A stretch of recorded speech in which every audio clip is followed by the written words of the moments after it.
Okay, we're on live. I'm with Baruch, broadcasting live from Harvard, right from the Temple Mount. We're living in historic times right now. I'm going to ask everyone who's joining us, who's watching, if you could please share this on platform, social media platform you use, be it in WhatsApp groups, Facebook, Twitter, or X. We'd appreciate it. Reach out to more people. Let me just see what's on right now. Okay, so we're living in very historic times. We're just before Rosh Hashanah, and there's a special Rosh Hashanah and Rosh Hashanah. We think about the Akeda.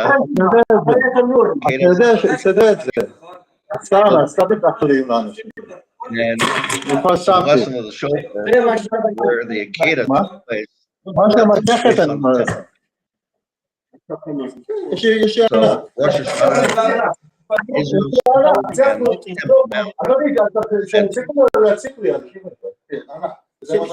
today Iran attack on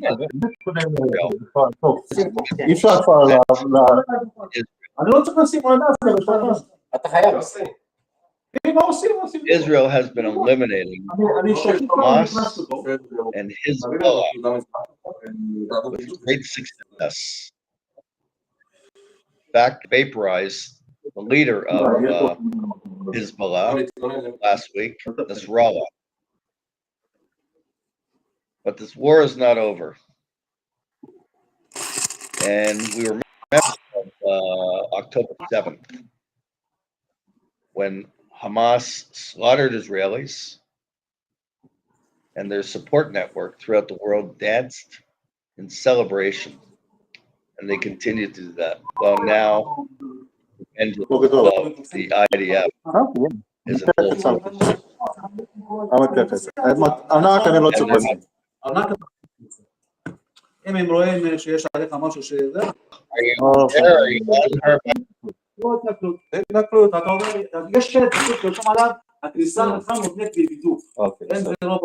hear from Baruch. One second. I'm sure with everything that's going on right now in Israel, that there are some delays. It's quite amazing that we are doing a broadcast right now live from Harvard with everything that went on tonight, living in Shalim and other areas of Israel, and they were in bomb shelters for a period of time today. But here we are broadcasting, and that's a miracle. And that goes to show you the Jewish people are resilient. Baruch, how are you? Good. How you doing? Well, we missed the first group. Excellent. So we're waiting here outside for the second group to go up. Mm-hmm.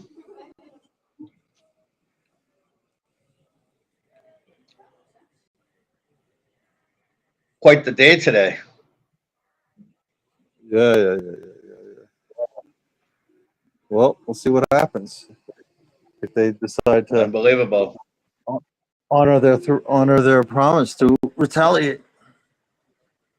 Yes. I don't know, man. I think that Better sooner than later. if they're retaliating already, they should go for their atomic whatever project they got there. You know, radiate the entire place. Absolutely. Make it unlivable for the next 50 years. Definitely. That's what they try to do to us. Everything's great. Yeah. But you see one Arab with two Arabs with weapons, with rifles could do more than all their rockets.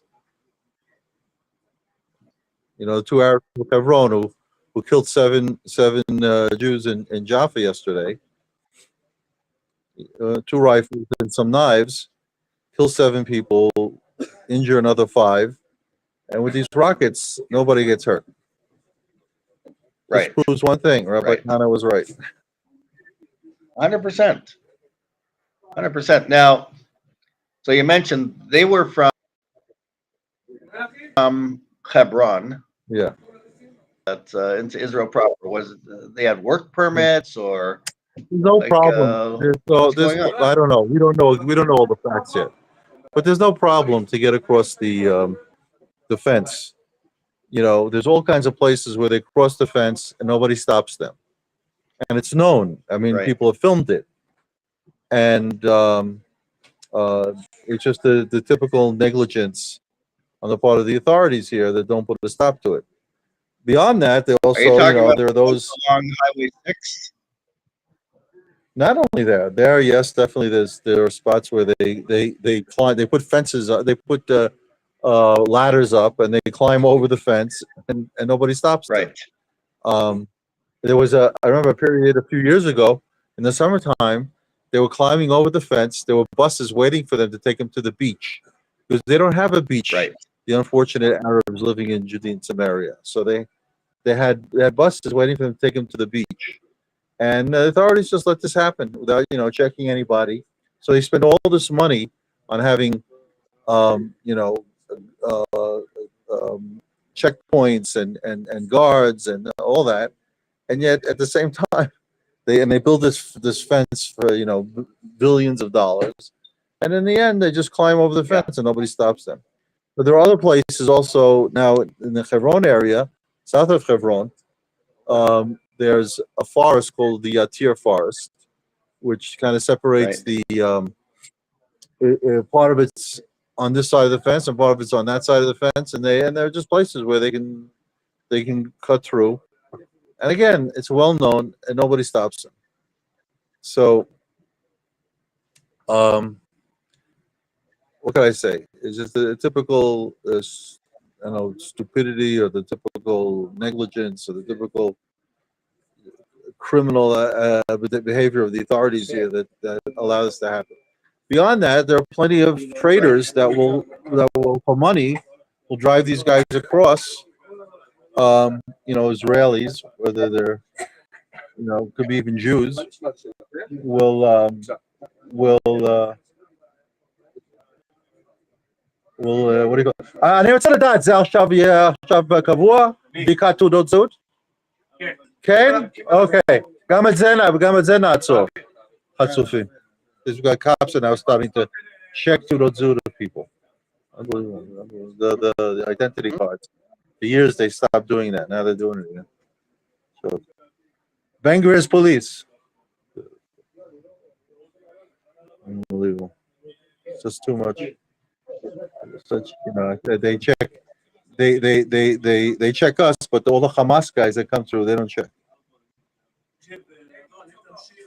It's unbelievable. מה אכפת לי? אמרתי, שנים. אני יכול להגיד מה שאני רוצה. בסדר. I'm being warned now by the police, threatened, because I claim that they don't check the Hamas guys that come through, only the Jews. Unbelievable. They don't want No, the truth. The truth bothers them. It's unbelievable. For years they haven't checked. They used to check everybody coming through, and now all of a sudden they're checking everybody again. This typical policy. For years, also, they didn't have the sign. I'm coming in. The chief rabbinate had a sign for years saying it's forbidden to come to the Temple Mount. And then at some point, I guess enough people damaged the sign, so they took it down. And now it's back up again. Just a week ago, it's back up. I sent a letter already into the minister of religions that if he doesn't, they don't take it down because it's a big lie. I said that there's no validity to the claim that Jews can't go into the Temple Mount, and if they don't take it down, we'll take legal action against it.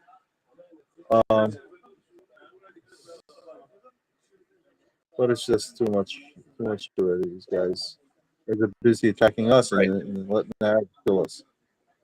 So these guys, who knows? They care. Who knows how they came in? There's no problem for them to move around the one guy that got killed yesterday from the shooting it down the rockets. You know, when they shoot down the rockets, there's all kinds of parts of the rockets that fall and could kill people. So that's why he's supposed to be inside. And the one Sure. guy that got killed was an Arab from Gaza who was illegally in a settlement near Jericho.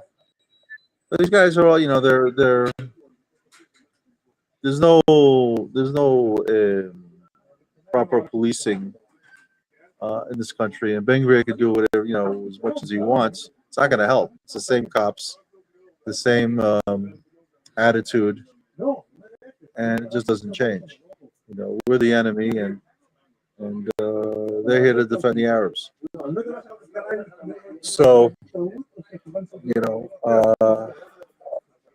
you think about it. You know, these two Hebron guys.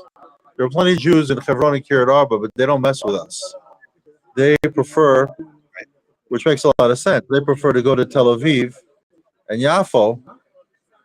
Okay, all that distance and go through all the effort to get there, because the message is a lot. You know, first of all, there are a lot of everybody in Kiryat Arba, Hebron have guns. These guys, you know, they'll go to a place where the only guys that have guns are security people, and until they can, you know, take them down, they can carry off their spree of murder. So, Right. so that's the story there. That is the story. I mean, they attacked the light rail train that goes through. On that light rail, there's supposed to be guys with weapons, security guys. Hmm. I don't know where they were, but so here we are, waiting to go up. Erev Rosh Hashanah. Rosh Hashanah tied into Parshat Hazinu, Rabbi Khan's favorite Right. parsha. Hmm. In fact, he even said that he would like to write a whole book about Hazinu, because it's the whole thing is basically the whole thing is one big rebuke. Before Moshe Rabbeinu dies, he has to rebuke the people to, you know, set him straight. He's not going to be around anymore to fight for them or whatever, and he's got to set everything straight. So he has this it's kind of like a song, or call it poetry. I don't know, but it's Right. definitely one big rebuke. There are also things that are against the goyim, against our enemies, and it's that so they're very important. There are people that claim that there's all kinds of secret stuff behind it, like every verse, every verse in that portion describes a period of the redemption history. There's a whole book on that. There's a whole book on it. Okay, we're going to be now vilified by the police. Don't pray. Don't breathe. Oh. שיהיה לכם בוקר טוב, אנחנו ניכנס תכף למולגי עדי שוטרים, עוד פעם מסלול ועוד פעם מקום, נשארים במעגל התחלה של כל הזמן, ועד ביציאה שזה אומר, תקבלו זמן בתוך שטח הבית אחד המצוקים, אחר מכן תפרשו על ידי שוטרים,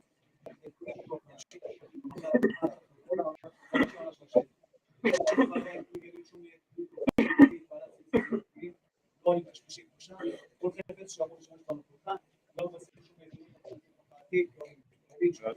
לא עולים משופרות, לא עולים משפחות, כל משקיע שינסו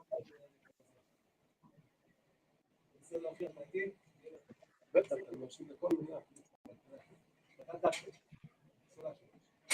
וכל הזה, הכל גם. שוב פעם, מדגיש את הנושא הזה, ושמע כל שחורים במעגל ההבטחה, בתוך שטח הבית לא מציעים כלום, כבר אני כבר, כל ספק, כל שאלה, משהו לא ברור, תשאלו את השופטים במקום, תשאלו אותו להדגיש את זה, אני שמע לראות שלהם. What kind of group is going up there right now? Well, there's already the first group was a big group went in already with the rabbi, with the Rosh Yeshiva. We're a smaller group. We got like 9 guys, and bunch of girls here going up. So I don't know if we'll have a minion, but maybe they'll hook us up with the other group. I don't know. See what happens. Right.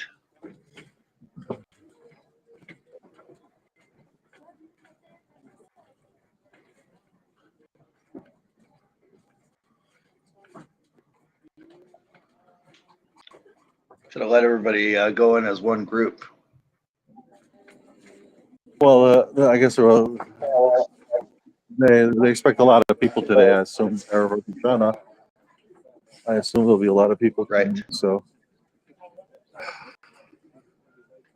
they wait till there's a big enough group and then they send them in.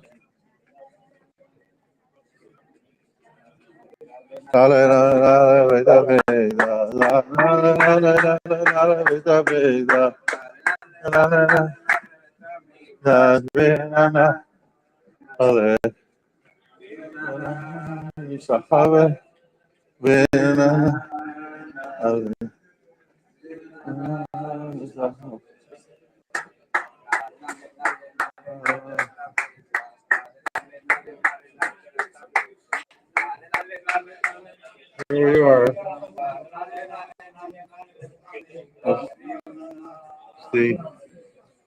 The tactical police here getting ready to storm the Temple Mount just in case. Right.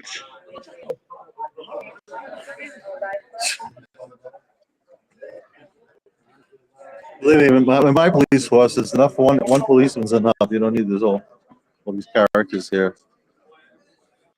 One policeman with the right orders. That's all you need.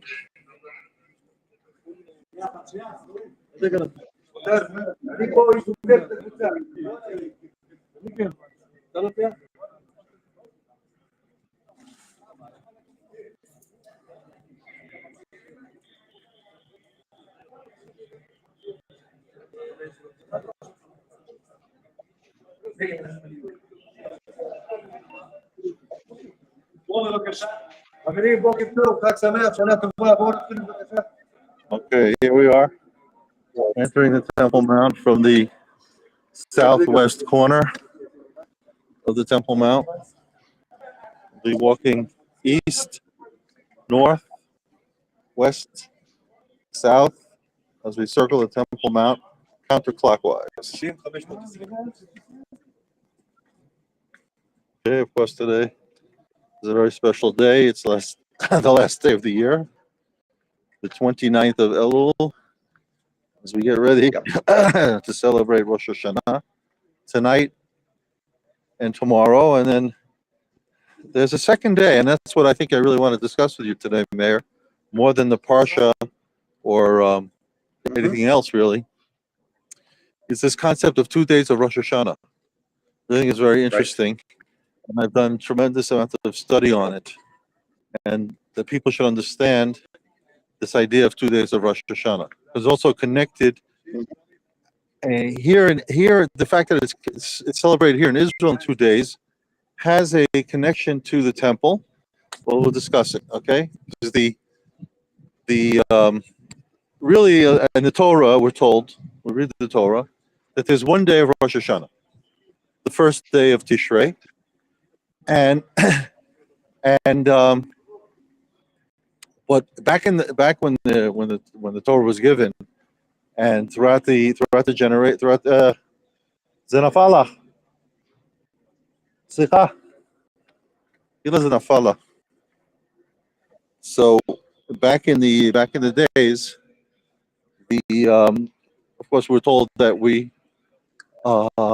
that the new months are decided by the moon, by sighting the moon. Okay, so in other words, what would happen is, if things were right, things were done properly, is tonight we'd start to celebrate Rosh Hashanah without knowing for sure whether it will be Rosh Hashanah tonight and tomorrow, or that it will be the next day, and that day will be the first day of Rosh Hashanah. That'll be the first day of Tishrei, and Elul will have 30 days instead of 29 days.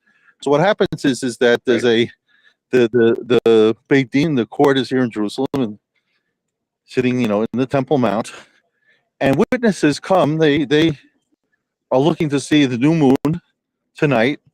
And I'll tell you the fact is that you can't see the new moon tonight. We'll talk about that later.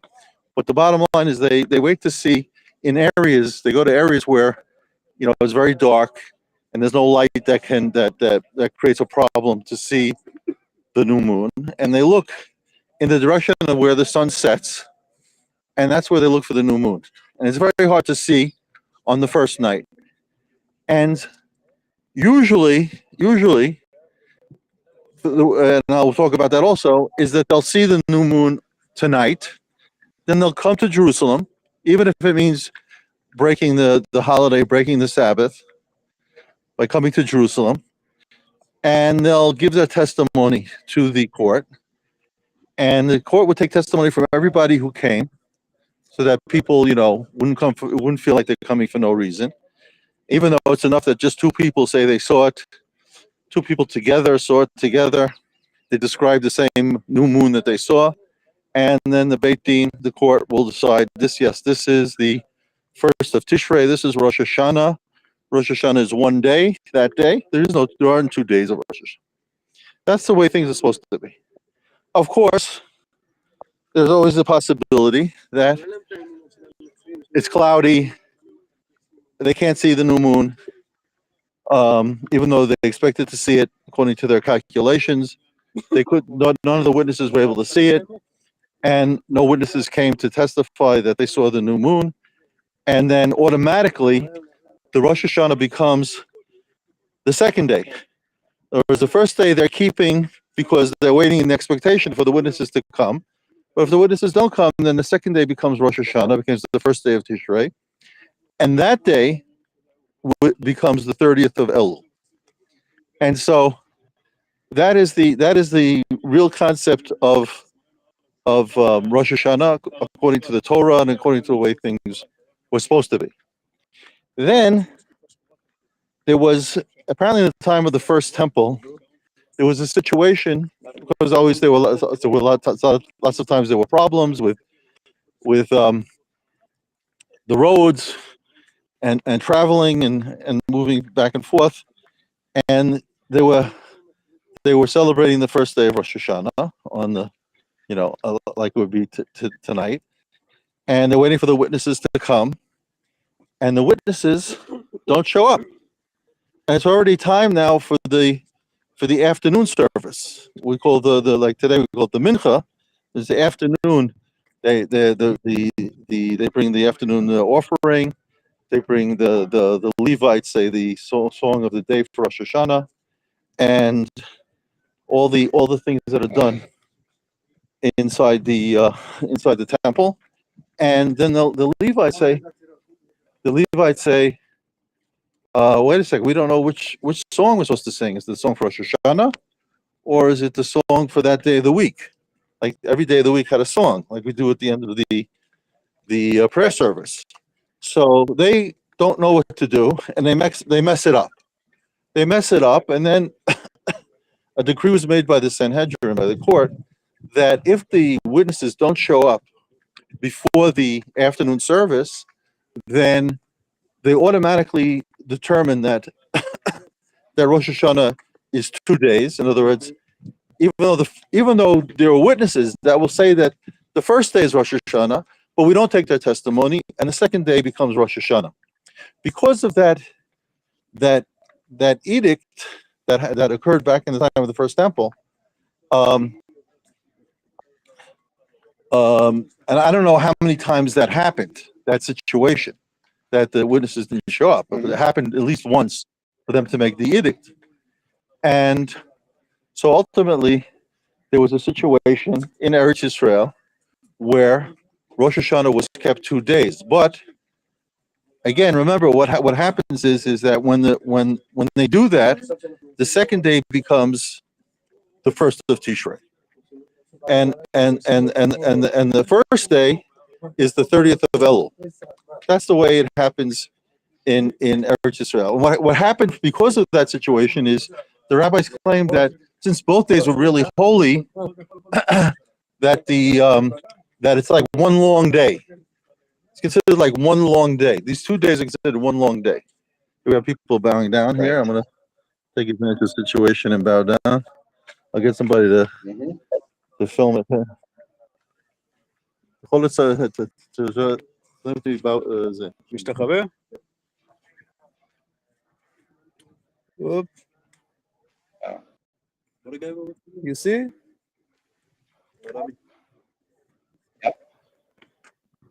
איך אומרים משתחווה באנגלית? Bow down. Okay. So we got to bow down, which is important. That's the important thing. Is to bow down. We got the WAF guys here, waiting to catch us, quite a distance away. And so this didn't stop us from bowing down, which is good. That's still happening. Yes. Despite everything. Yes. So back to Rosh Hashanah. So we say again, there was this situation which was created where Rosh Hashanah became 2 days in Eretz Yisrael because of this problem with the witnesses coming late. Ultimately, in the Second Temple period, it says Rabbi Yochanan ben Zakkai canceled once the temple was destroyed. He canceled that edict because there was no purpose for it anymore. It was only while the temple existed, and there was a fear that the Levites wouldn't say the right song of the day, that edict existed. And again, I don't know how many times it happened that they came late or whatnot, but there is a rabbis mentioned in several places in the Babylonian Talmud that from the time of Ezra. Now, when Ezra came back to brought the Jews back from Babylon with Nehemiah, Ezra and Nehemiah, there's a mention that when they came back, they kept 2 days of Rosh Hashanah. But then the Talmud says that from the time of Ezra onward, they only kept 1 day of Rosh Hashanah. In other words, now how can the rabbis or the judges work that out, that there will only be 1 day of Rosh Hashanah? Because we said before, remember, there could be a problem. There's clouds. What happens is that they can kind of control things by, for instance, the idea of preventing witnesses from coming to testify like the previous month, so that the previous month will be 30 days and not 29 days. And by doing that, they create a situation where it's like almost automatic that you're going to see the new moon on the night of the 29th, between the 29th and 30th, so that Rosh Hashanah will be only 1 day. And that's apparently what they were doing to create a scenario where Rosh Hashanah would be only 1 day. And that's what was happening in the time of the Second Temple. Rosh Hashanah, 1 day. Now we come to a new issue, which is very important, and I think you're gonna like this or not like this. I don't know how you want to look at it. See if we have a minyan yet. We're davening. Everybody's davening here, but I don't think we have a minyan, unless you want to count the women. What do you think? No, we don't have a minyan. We're not going to count the women, okay? Anyhow, So anyhow, in the Mishnah in the tractate of Rosh Hashanah, it mentions that the way the rabbis would notify the entire people that Rosh Hashanah, that the witnesses came, they saw the new moon on the night of between the 29th and the 30th, and Rosh Hashanah is only 1 day, is that they would light gigantic fires, okay, and they would do it on high mountains, and they mentioned different mountains in Eretz Yisrael that they would light the fires on, bonfires, okay, and every time one mountain saw the bonfire lit, they lit their bonfire, and so on and so forth, until it says the entire land of Israel, all the way out to Babylon, because Jews were still living in Babylon in the Second Temple period. They didn't come back. The entire Jewish world, let's put it this way, saw the bonfires, and they knew that Rosh Hashanah was 1 day. They only kept 1 day, even in Babylon, even though it's considered outside of Israel and the exile, but they only kept 1 day. That was messed up by a group of people who lived in Samaria called the Kutim. The Kutim were a nation that were brought when the Jews were exiled from the 10 tribes, the 10 northern tribes were exiled before Judea was exiled, Judea and Benjamin. They were exiled by the Assyrians, and it says that it was like a transfer of populations. They exiled our people, and the Assyrians brought in this nation called the Kutim, and they sat in Samaria, and they made their temple on what's called Har Gerizim. Har Gerizim is above the city of Shechem. You know, the city of Shechem is inside a valley between two gigantic mountains. One is Har Gerizim to the south, and one is Har Eval to the north. And on Har Gerizim today, you can go up there today. The Shomronim sit there. There's a nation called the Shomronim. The Shomronim are actually citizens of the state of Israel. Some of them serve in the army. They have a Torah that resembles ours, but it's different. It's written in the original Hebrew script, not the way Torahs are written today. And they do they supposedly keep the Torah in their way. So they have this big event before Pesach to do the Korban Pesach. And a lot of Jews go up there to look at it, to see because they do a big event around it. Their temple was never rebuilt. And there are very few people. There's maybe 1,000 Shomronim that exist today. They want to claim that they're not really called Shomronim because they live in the Shomron, but because it's connected to the word of lishmor, to guard, that they're the guardians of the real Torah. That's what they want to say. Okay. They're very problematic people. They were very large. They were a very large nation after the Jews were exiled, after the destruction of the Second Temple. But they were massacred by the Byzantines, by the Christians. And there's very few of them left. In fact, they had a big problem and they brought in a whole bunch of Ukrainian and Russian women to marry in so that they'd have children.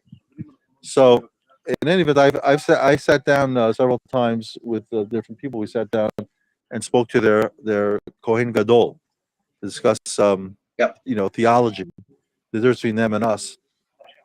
So I said to the Kohen Gadol of the Shomronim, I said, listen, I don't understand. You have here your temples in destruction. Okay, nobody's going to bother you if you guys want to rebuild your temple. Why don't you guys rebuild it? He says to me, we're 1,000 people. We don't have a state or an army. He said, you guys have a state, have an army, you have millions of people. Why don't you guys build your temple? I was like dumbstruck. I couldn't answer the guy. I said, wow. I said, man, this guy is good.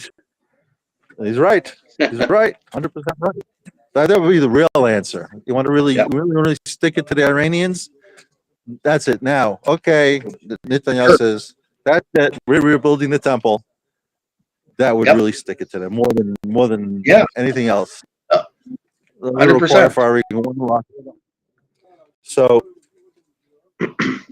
what did the Kutim do? Going back to there's a belief that the Shomronim are the descendants of the Kutim because they're on Har Gerizim and all that. I don't know if they are or aren't, but the Kutim, of course, were hated the Jews, and they really wanted to destroy the temple in Jerusalem. In fact, there's a story in the Talmud that says that they convinced Alexander Mokdon when he came in to conquer the land to destroy the temple in Jerusalem, and that the Kohen Gadol Shimon HaTzadik found out that they were about to get to Alexander Mokdon, Alexander of Macedonia, and he took the Kohanim with him, and he was dressed in the clothes of the Kohen Gadol, which is not allowed to leave the temple with them.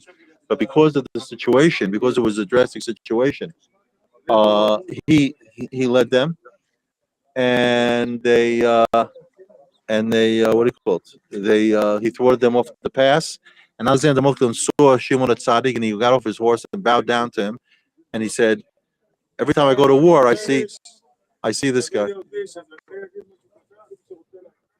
I see this guy when I go out and I win the wars. So he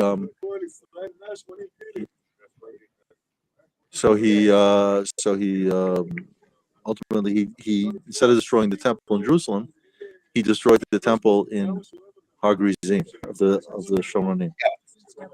Yeah. So that's that was that story. It's also brought down in the Talmud. It's a historically true story. And it says that day was celebrated, the day that the Jews destroyed the temple, the temple of the Shomronim in Har Gerizim was celebrated as a holiday called Yom Har Gerizim, the day of Har Gerizim. In any event, the getting back to Rosh Hashanah. So these Kutim, what would they do? The Jews, let's say, it turned out that the witnesses didn't come. The Jews didn't light any bonfire because it wasn't Rosh Hashanah. Rosh Hashanah is the next day, it's the second day. So they lit bonfires to confuse the Jews. So the Jews celebrated the first day as if it was Rosh Hashanah, when really in Jerusalem they're celebrating the second day. And because they created this problem of lighting false bonfires, the rabbis decided that we can't use bonfires anymore, and now we're going to have to send out messengers. So you see here, this is how what I say is halacha, Jewish halacha created by anti-Semites. This is a perfect example. Yeah. Okay? And across the board, I can show you numerous examples of how the anti-Semites, the Jew haters throughout history, have created the halacha. Of course, everybody's in denial of it. How can you say that? No, this is what God wants. Yeah, this is what God wants. Sure, this is what Hashem wants. No, Hashem wanted us to light bonfires so that everybody would celebrate the same day, the right day. And now, because of that, because anti-Semites, now we have the situation where we have to send out messengers. Now, these messengers are not allowed to violate the Shabbat or the Chag, so they have to wait till the holiday is over. In other words, the witnesses came to Jerusalem. They saw the new moon. The court decided, the rabbis decided, yes, this is a new month. The new month is the first day of Tishrei, is on the first day, and there is no second day of Rosh Hashanah. But the witnesses now, the messengers, have to go out that night and get to the rest of the people throughout the land and wherever, and notify them that it's only one day. But how far can a messenger get? I mean, in those days, they didn't have today it'd be real easy. You just do it on the internet. You don't even need to have to have people go out. Yeah. But so that's pretty much why there's the justification to try to say Jews shouldn't go up to Har Bayit. It's right, the same kind of right. Look at this, the Holiday of Hanukkah that we all celebrate and commemorate the victory of the Hashmonaim over the Greeks and the Hellenists. There were three things that the Hellenists wanted to prevent us from doing: keeping the Shabbat, keeping the Brit Milah, and keeping declaring the new month by seeing the moon. That was so important for them that was the issue. If the Jews would just stop those three things, they would have left us alone. But of course, the Jews wouldn't do that. They wouldn't, not do a Brit Milah or keep Shabbat. But even more so, what's interesting is that was so important to the Greeks that the Jews should not be able to declare a new month by the moon. So, and I we could talk for hours on it. It's such an important issue because now we have this calendar which basically determines the new moons arbitrarily. Right. And like I stated before, and I want to mention that again so that nobody's confused and nobody doesn't know. The fact is that very often the month, the new month is not on a day when you could see the new moon. It just doesn't work out. It's impossible to make a calendar that will be always right, and it's not. It's usually not right. It's like this year. Okay, Rosh Hashanah comes out tonight, and We celebrate tonight and Thursday. You won't be able to see the new moon till Friday, according to the experts. Okay, and so here's a perfect example why, in this situation, we really do need to renew it the way it was, and not rely on a calendar that's not accurate. So, Mhm.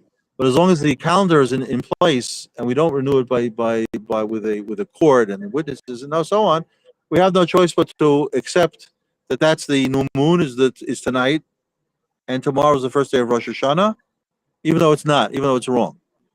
Okay, that's what we call fake Judaism. Okay, it's part of Yeah, fake yeah. Judaism. So here we are. So getting back to now, so now these messages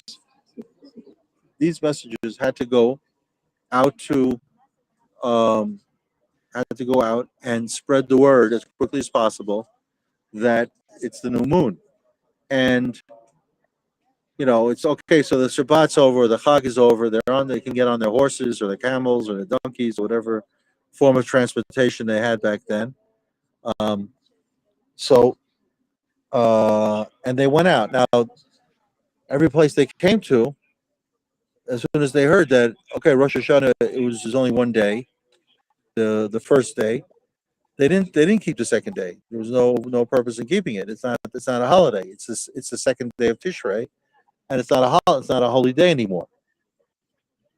But places that they didn't come to, they weren't able to get to on a regular basis, even if it was inside the land of Israel.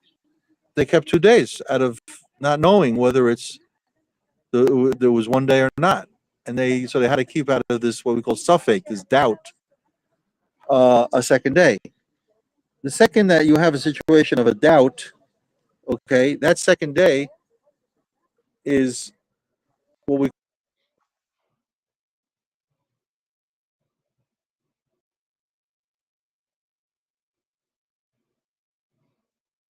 Your camera froze. call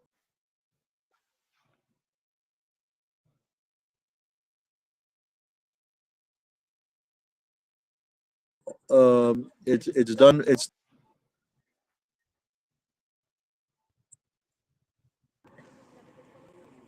back on.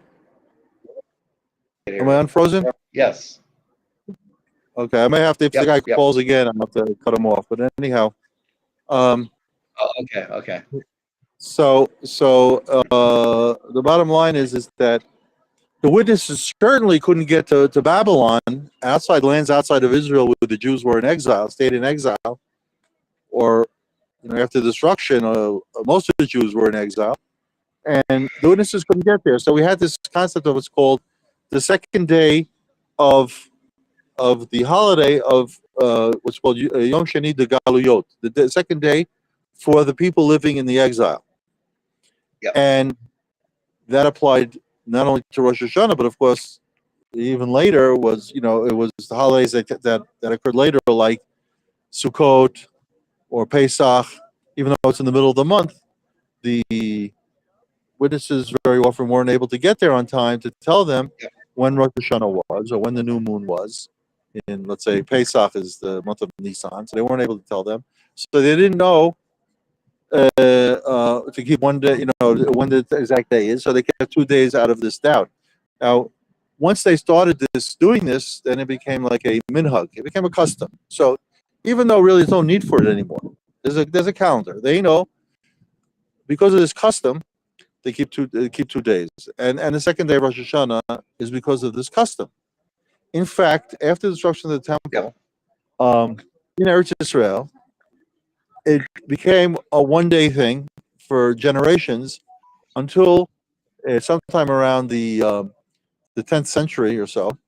From France, the Balei Tosfot, they came and forced the Jews in Eretz Israel to keep 2 days, even though they had been keeping for generations one day. Because really, you only need to keep one day in Eretz Israel, because again, there's a calendar. The calendar says this is the first day of Tishrei, whether you can see the new moon or not. This is the first day of Tishrei. There's no doubt. There's no doubt. We're in Eretz Israel. Certainly in places like Jerusalem or Hebron or places around Jerusalem where the messengers would be able to get there on time. There's no need to keep 2 days, and in fact they didn't keep 2 days, and now we were forced to put back the 2 days. And outside of Israel in the exile, yeah, there's a reason for the second day of Rosh Hashanah because it's like the second day of Galuyot, like you do for Avi for Pesach and Sukkot. Even though really you have the calendar, but how the rabbis answer that?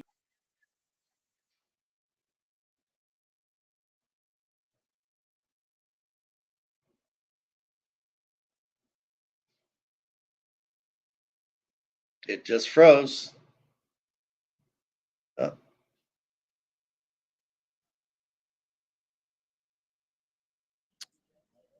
So even though it's There. it's become a custom, and customs Jews don't stop customs. Customs last forever. So the Jews in the exile have this custom of keeping 2 days for each holiday except Yom Kippur. Now that's an interesting question. How do you keep 2 days for all these holidays, but Yom Kippur you only keep one day? You should really keep 2 days and fast for 2 days. Yep. And in fact, there were people in Babylon that used to fast for 2 days, but obviously it's too dangerous to do that. So because of the danger, they only keep one day of Yom Kippur. But because of this minhag, this custom, they keep 2 days of the exile 2 days of the exile for holidays like Rosh Hashanah and Pesach and Sukkot and Right. Shavuot and so on. Now, in the Jerusalem Talmud, there's a very interesting argument amongst the rabbis there in the tractate of Eruvin, third chapter.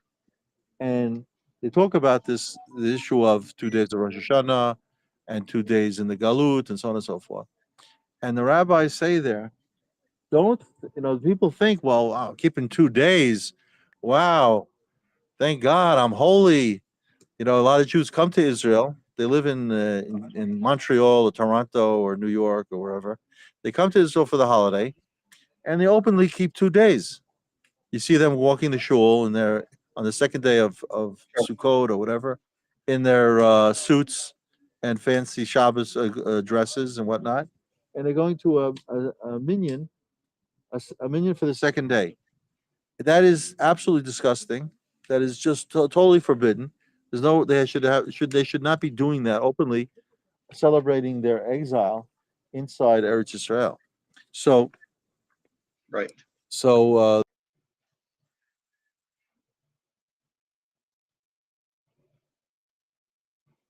Don't have a minyan now. You got more guys joining.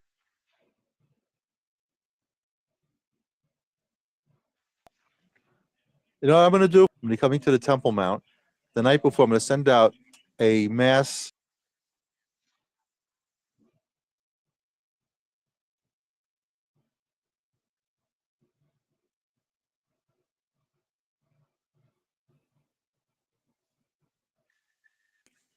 Right.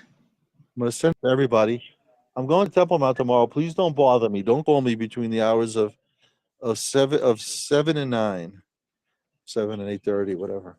So, Right. so it says there in the Tractate of Talmud, it says, don't think that because you're keeping a second day and you're praying and so on and so forth, 2 days, that you're getting any merit for that second day. You're getting merit only for one day. You're keeping the Right. second day out of a minhag, out of a custom, but you're not getting any merit for it. That's a very important thing that for people outside of Israel should know. So, אפשר להגיד קדיש. אפשר להגיד קדיש? אפשר להגיד קדיש? נו, רבי חנניה בן הקש. שנייה אחת, רק אומר קדיש, שנייה נגיד אמן. נו, רבי חנניה בן הקש. רבי חנניה בן הקש היה אומר.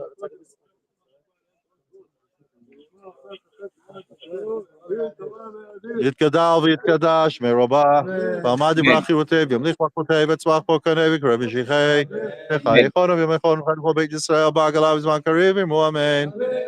יהי שמי רבה מבורך לעולם עולמי עולמיה. ברך וישתבח ויתפאר ויתרומם ויתנשא ויתהדר ויתעלה ויתעלה, שמי קודשה בריחו. לעילה מכל ברכתה ושבתה ונחמתה, דמירן בעלמה ואמו אמן. ישראל ורבנן ותלמידינו וכל תלמידינו וכל מאן דעסקים ורית עדי Ba'atra kadisha hadem, v'di b'chol atar v'atar, v'yena nechol shlam hara b'china v'chisa v'chanel, cherech, ezra v'chei. For kanam nikadam lo yishmaya v'ara v'imru amen. Yesh lam hara b'mishmaya, Amen. v'chaim tovim aleinu v'kol Yisrael v'imru amen. Say shalom Amen. v'roma v'bracha ma v'say shalom aleinu v'kol Yisrael v'imru amen. Baruch hu Amen. Adonai Borach, Adonai Borach, le'olam v'ed. Okay. Okay, at least I got to say Kaddish for my mother.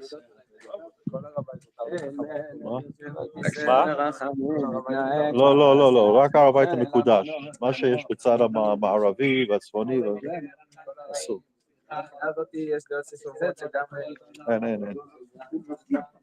אין. בסדר, הוא קם. Okay. I don't know why the thing keeps shutting off. You hear me? Mayor? I can. Yes. Yes. Yeah, okay. I don't know why Absolutely. something's going on Yes. here. All these phone calls are messing everything up. So we just left the eastern side where we do the bowing down, and now we're headed back to the west. Headed west. Go west, young man. And we'll be here, and then we'll be getting closer to the temple. The temple stood. We'll see the floor of the temple courtyard, and as we continue on our path here. So that's really the story of Rosh Hashanah, and really why Rosh Hashanah is really one day. It really should be now one day. It shouldn't be 2 days. But really, and really, if you go back to the way it was, which is really the right way, is that, and today would really be easy to do, is to have the witnesses come and see the report, seeing the new moon, giving their testimony to the court, to the rabbis, and then notifying everybody through, any kind of process of WhatsApp and TikTok and Yep. X and Schmex and Facebook and all the ways of notifying have an official notification. The whole world knows that Rosh Hashanah is one day, and that's it. Do it the right way. But again, I've heard people love to come up with reasons. Well, really, the real reason why we have to have 2 days is because we're told kabbalistically that the first day is doing tshuva for what we call Deen, and the second day is Rachamim. One day it's a day of judgment, the other day it's a day of mercy. They come up with all kinds of ideas to justify the fact that that so that we don't think that we're doing this halacha because of anti-Semites, like I've proven from the Mishnah, but rather this is a good thing, like that. And that the rabbi said in the Jerusalem Talmud, don't think it's a good thing. It's not a good thing. 2 days is not a good thing. It's a bad thing. Right. If it was a good thing, you'd get merit for it, but you're not getting any merit for it. You got to do it because it's your custom, but no merit. So you have nothing to win by it, but if you don't do it, you're going to get punished. So lose situation. It's unbelievable. Yeah. So Unreal. look, things are happening. Despite the fact that we're at war, Jews are still making aliyah. I think there were like 30,000 made aliyah this year. They just reported the numbers. And so it's a good sign. Despite everything, people are coming. There's no tourism here anymore. That's finished. For now, anyhow. The important thing is that I assume today everything is, you get all the information, but the fact that they found the Hezbollah plans to invade the Galilee and destroy the Jewish Jewish settlement of the Galilee, which is absolutely mind-boggling. And the fact that they weren't able to pull it off thanks to Hamas jumping the gun, as they say. It's just amazing. And you just think about it. Had they done it, coordinated it, and at the same time attack us from Gaza and attack us from Lebanon and attack us with missiles, who knows where we'd be now? But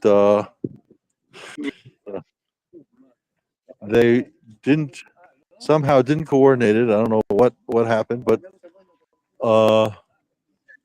it's clear that when you give them time to rest, they're not sitting back and putting up their feet and having a good time.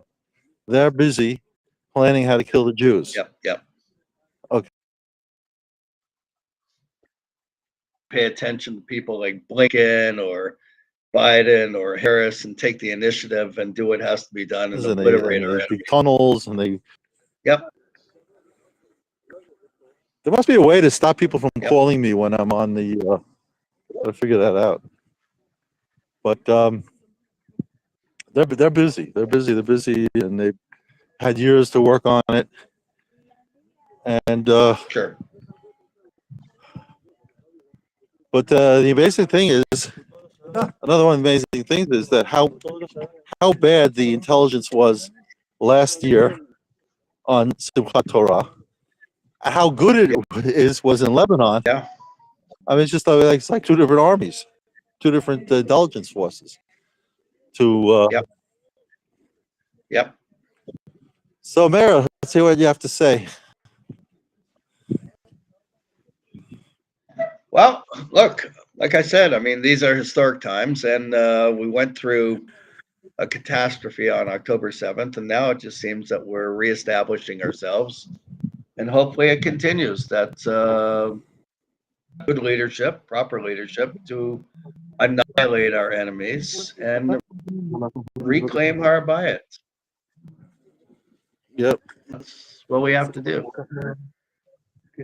That's definitely what's missing. I mean, letting people climb over the fences and go into major cities and murder Jews, and they're from Hebron, and the mayor of Hebron is a terrorist that was involved with May 2nd, He killed our buddy Eliezer. Yeah. So and then Har Bayit, we allow Muslim groups to go up there and praise Hamas and worship these so-called martyrs. I mean, it's a recipe for killing Jews by allowing this to go on instead of doing what needs to be done and get rid of the enemy. Yep. That's the only solution, and it should start from here, from the Temple Mount. Or as everybody says, no, that Temple Mount's the last point. We have to first take care of everything else, and then, they think backwards. I remember that when the Temple Mount was closed between 2000, Rosh Hashanah. Remember, it was Rosh Hashanah 2000 till for 3 years. The Temple Mount was closed when the second Intifada started. Started every Rosh Hashanah when the PA joint patrols between Sahel and the PA. A soldier, or might have been a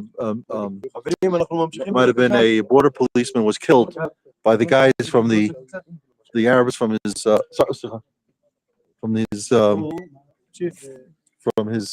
do you call it? And so they used that as their opportunity to start the second Intifada. They, of course, the claim that they made was it's because Arik Sharon went up to the Temple Mount. Arik Sharon at the time was the head of the opposition in the Knesset. And they took advantage of that and said that was the reason why. But that wasn't the reason why. It had been planned way before, and they would just use that as a trigger. But why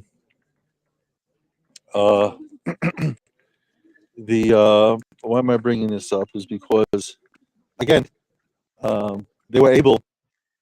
they succeeded by that Intifada, by that uprising that they had in 2000 to close the Temple Mount.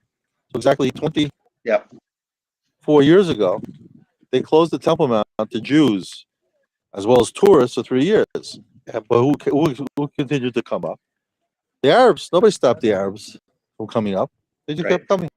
Even though they started the war, there was no. It's just you think about it, it's insane. It's absolutely insane.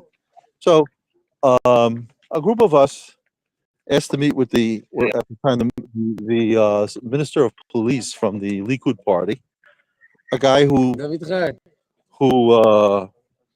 was known to be very nationalistic, Uzi Landau, son of Yep. the son of one of the heads of the Irgun, of course, and Chaim Landau, and and we met with him, and we told him, he says, you've got to reopen the Temple Mount, and that's where you got to put a stop to the Intifada. He says, no, it's the opposite.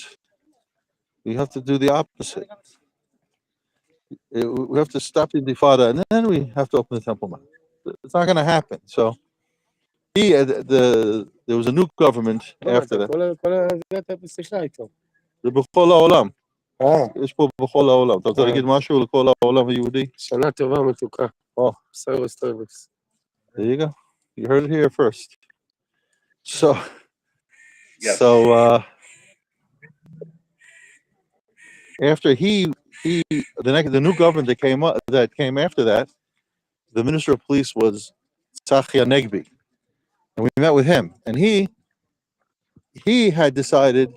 He told Arik Sharon that he would only be the minister of police if they reopened the Temple Mount, and of course they reopened it, and and there were no problems. They started with small groups, but the bottom line is that it has to start from here. It doesn't end here. It starts here. This is where this is where the world was created from, the Temple Mount. This is where things start. This is you always have this argument. Last Shabbat in the shul I daven in, I spoke Friday night, and I'm trying to say to them, I says, Tshuva. We talk about Tshuva this period of the year, for Rosh Hashanah and Elul and all that. We want to do Tshuva. I says the most important Tshuva is the national Tshuva. And where do we really need national Tshuvas? On the Temple Mount. It's 100%. unbelievable that I read to them something that was written by Rabbi Getz, who was the rabbi of the Kotel and Har HaBayit, that he wrote 43 years ago to the Minister of Religions. There was a lawyer that filed a petition to allow Jews to pray on the Temple Mount, and he was asked by the Minister of Religions to write an opinion. So in his opinion, he wrote to the rabbi, sent him a letter saying, the Temple Mount is an area where most of the area of the Temple Mount, you don't even need to go to the mikveh to go into, because it's not really the Temple Mount. And then there's an area which is smaller, but you need to go to the mikveh because it's the holy part of the Temple Mount, like we just walked through. Now where we are right now, this is the area where you don't need to go to the mikveh because it's outside the original Temple Mount. And he said the only area, there's a small area where you're not allowed to go to because that's where the Holy of Holies is and the temple courtyard and all that. There you can't go. So he clearly delineated the halacha of where what you can and what you can't do. And he's just an official authority of the state of Israel, writing to the Minister of Religions, who studied and learned and knew the rules and the laws. And yet, despite that, throughout all these years, Chief Rabbinate has continued to say you can't go up to the Temple Mount. I put that sign up, you can't go to the Temple Mount. And I educate the people that you can't go to the Temple Mount. It's a lie. It's rabbis lying, deceiving. I tried to fight it in the Supreme Court about 30 years ago. I filed a petition against the Chief Rabbinate saying that they have no right to put that sign up. They have no right to tell people you can't go to the Temple Mount. It's not halachically correct, and also violates the Israeli law, which allows entrance to the holy places. And by telling people you can't go, so what did the judges in the Supreme Court say to me? Said, you want us to paskin halacha? I said, absolutely. You always do it, so just do it here too. They said, no way, we're not going to do it. It's all politics. It's all politics. And that's what Rabbi Getz wrote in his letter to the Minister of Religions. He writes to him, he says, rabbis will go and they'll deal with issues that involve the punishment of karet, of being cut off, which is one of the claims that they make that when they come to the Temple Mount, you're in risk of being cut off, right? That's the excuse they use. Right. But he says they'll deal with issues that involve punishment of karet when it comes to relations between men and women, Yom Kippur, Chametz on Pesach. He says they have no problem doing that, but when it comes to the Temple Mount, they won't deal with it because really these rabbis are afraid of what the Goyim will say and what the Jews in Mea Shearim will say, the ultra-Orthodox. Right. It's all politics. It's all politics. And that's why Rabbi Moshe Tendler used to come up here, Moshe Feinstein's son-in-law, the Rosh Yeshiva of Yeshiva University. He'd come to the Temple Mount. I remember him being interviewed. How could you come up? You want going against the chief rabbis? And he said, when chief rabbis talk halacha, I listen to them. When they talk politics, I don't listen to them. Right. And that's the bottom line. He says it's all politics. Yeah. And that's what we're suffering from. 100%. You have a choice. That's what Rabbi Khan also complained all the time about rabbis convoluting the halacha and making things up to make the authorities happy, make the goyim happy. Right. There's no difference between rabbis like that, even though they call themselves Orthodox, and Reform and conservative. It's all the same. When it comes to that, yes, absolutely.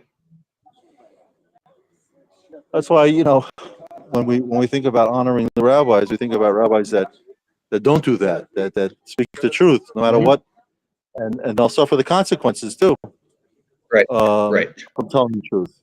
They might take away the money, the monies that they're promised, and they might throw them in jail, and they might whatever they do, but they they tell the truth. Here we are now. We're on the western side, right across from what they call the Dome of the Rock, which sits over the temple. It's over the stone of which the world was created from, the Even Shtiyah. This is the closest we can get. We're now actually right at the border of the Temple Mount, where the real Western Wall stood. Yeah. And we're behind the temple, actually, because everything in the temple, the Holy of Holies was to the west, everything was to the east. That's where all the action took place. I mentioned last week in my talk in the synagogue, in the shul, was last week's portion. We discussed the we didn't have a class last week, but I should mention it, is that in the Parsha of Vayelach, there's the second to last mitzvah in the Torah, which is Hakel. Hakel, which should have been celebrated last year, and I wouldn't be surprised to find out that the reason we were punished with October 7th was because we didn't keep Hakel. On the second day of Sukkot, on the Chol HaMoed, we were supposed to come up here to the Temple Mount. All of Am Yisrael, men, women, and children, are supposed to come up, go into what's called the Ezrat Nashim, which is on the eastern side, and hear the Torah, the portions of Sefer Devarim, of Deuteronomy, read by the king or whoever's the head of the nation. And he would read. It would be, I guess, either President Herzog or Prime Minister Netanyahu, whatever, would read from the portion. Or it could be the chief rabbi, whatever it is. He's supposed to read, and the people are supposed to hear this. And I said, Rashi makes it sound like it's this shiur, this Torah class. That's not what it is. So the Rambam talks about it being an event to restore the faith in the people, to the true religion.